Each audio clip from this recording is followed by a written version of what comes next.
नमस्कार, हमारी crime series में आप सभी का बहुत स्वागत है। आपके साथ मैं हूं नलिनी पांडे। दिल्ली एनसीआर में आजकल अश्लील ब्लैकमेलिंग का गोरख धंधा चल रहा है। अब देखिए, ऐसा ही मामला दिल्ली एनसीआर में सामने आया, जहां पर एक लेडी डॉक्टर के साथ साजिश रची जाती है। सबसे पहले लेडी डॉक्टर को कॉल आता है और ये कहा जाता है कि आप अश्लील कंटेंट भेजने के आरोप में आप पर केस दर्ज होता है। लेडी डॉक्टर घबरा जाती है और यही नहीं, लगातार उसके पास मैसेजेस भी आते हैं। इस खेल में, इस गोरख धंधे में लेडी डॉक्टर बुरी तरीके से फंस जाती है और इसलिए उस बात का वो यकीन कर लेती है। अब इस ठगी के जाल में इतनी बुरी फंस जाती है लेडी डॉक्टर कि ठग उससे 60,000 भी नहीं, 60 लाख रुपए ऐंठ लेते हैं।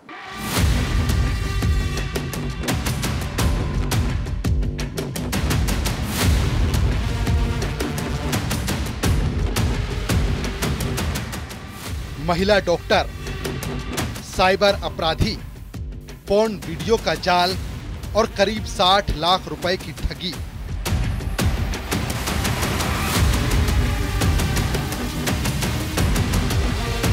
डिजिटल होती दुनिया में जिस रफ्तार से टेक्नोलॉजी का इस्तेमाल बढ़ा, उसी रफ्तार से साइबर लुटेरों ने ठगी के नए नए तरीके इजाद करने शुरू कर दिए।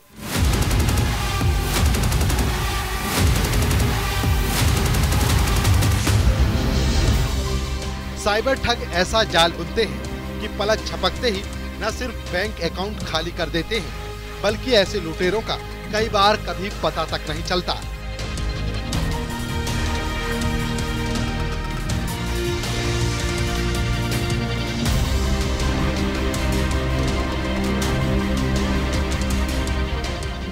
ऐसे ही साइबर ठगों ने नोएडा में एक महिला डॉक्टर को डिजिटली अरेस्ट कर करीब 60 लाख रुपए ठग लिए।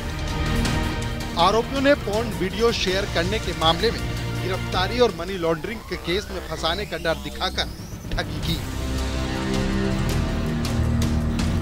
महिला चिकित्सक को पोर्न वीडियो स्कैम में फंसाकर जालसाजों ने करीब 60 लाख रुपए की ठगी को अंजाम दिया है।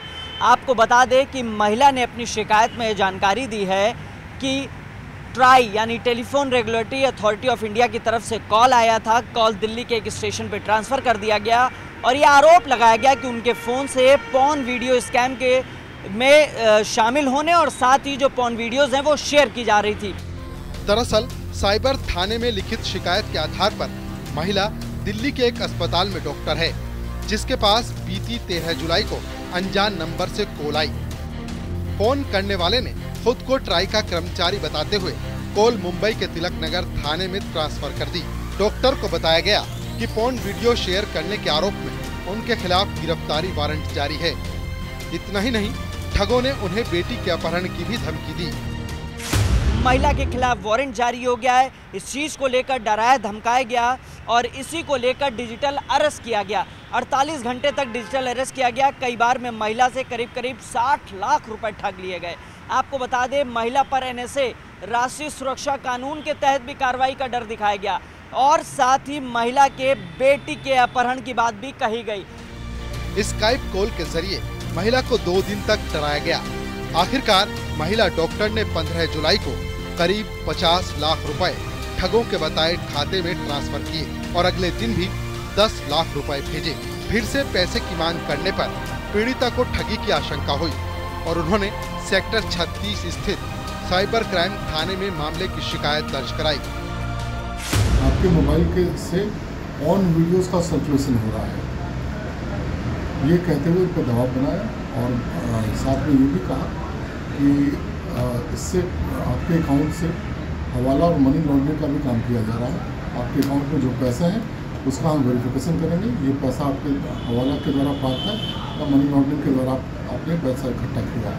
इस तरह का उन पर दबाव बनाते हुए उन्होंने सारे पैसे उनके अकाउंट में ट्रांसफ़र कर दिए और लगभग इनको 2 दिन डिजिटल अरेस्ट पर रखा, फ़ोन काटने नहीं दिया।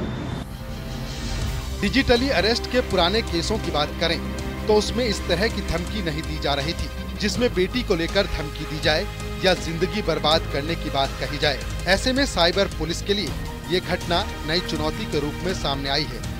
नोएडा में बीते साल दिसंबर महीने में डिजिटल अरेस्ट कर ठगी करने का पहला मामला सामने आया था। इसके बाद अब तक करीब 19 लोगों के साथ साइबर ठगी हो चुकी है।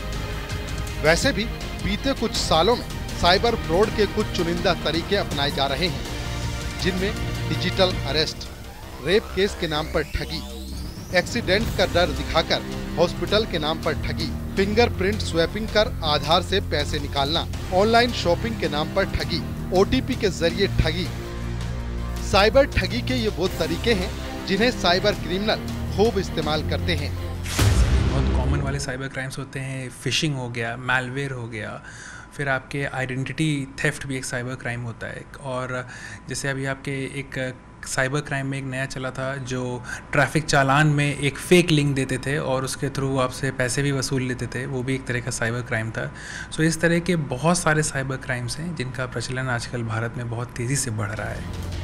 ठगी के इन्हीं तरीकों में से एक है डिजिटल अरेस्ट, जिसमें सबसे पहले ठगों की तरफ से टारगेट को FIR वारंट की नकली कॉपी भेजी जाती है, फिर विक्टिम को ठगों की तरफ से कॉल जाता है। तीसरे स्टेप में ड्रग मनी लॉन्ड्रिंग का डर दिखाया जाता है और फिर बारी आती है वीडियो कॉल कर डिजिटल अरेस्ट करने की। ये शातिर अपराधी पीड़ित को RBI का फर्जी लेटर भेजते हैं। लेटर में जांच होने तक पैसे दूसरे अकाउंट में ट्रांसफर करें की बात लिखी होती है और फिर सबसे आखिर में विक्टिम के खाते से पैसे ट्रांसफर कराए जाते हैं।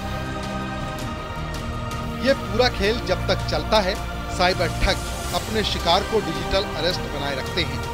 डिजिटल अरेस्ट अगर हम लोग साइबर क्राइम के दृष्टि से बात करें तो ये एक फ़ेक कॉल्स होती हैं जो कि बहुत आसानी से आप इसको ट्रैक डाउन कर सकते हैं कि ये फ़ेक है या नहीं। और भारत में ज़्यादातर कॉल्स जो आ रही हैं वो +92 के नंबर से रिपोर्ट की गई हैं, यानी कि पाकिस्तान की तरफ से ये कॉल्स काफ़ी आती हैं, वो भी व्हाट्सएप पे। और जब आपके पास ये कॉल्स आती हैं तो वो अलग अलग तरह के आपसे पहले आइडेंटिटी को रिवील करने के तरीके ढूंढते हैं कि पूछेंगे आप अभी कहाँ पे हैं, किस शहर में हैं, फिर वो अपने आप को उसी शहर या उसी प्रदेश का कोई पुलिस अफसर बन के बताएंगे या कुछ भी करेंगे। सो ये जो है ये एक तरह का डिजिटल अरेस्ट करने का जो इनका तरीका है, ये चीज़ है जिसको हम लोग आजकल काफ़ी ये प्रचलन में है जी। कुल मिलाकर डिजिटल लुटेरों से बचने का एक ही तरीका है, जागरूकता और सावधानी। अगर कोई अनजान व्यक्ति किसी ग्रुप पर जोड़ता है तो उससे इसका कारण जरूर पूछें, क्योंकि इन लुटेरों की दुनिया में बड़े बड़े नटवर लाल बैठे हैं, जिनमें बड़े बड़े हैकर्स भी शामिल हैं। Bureau report, news 18।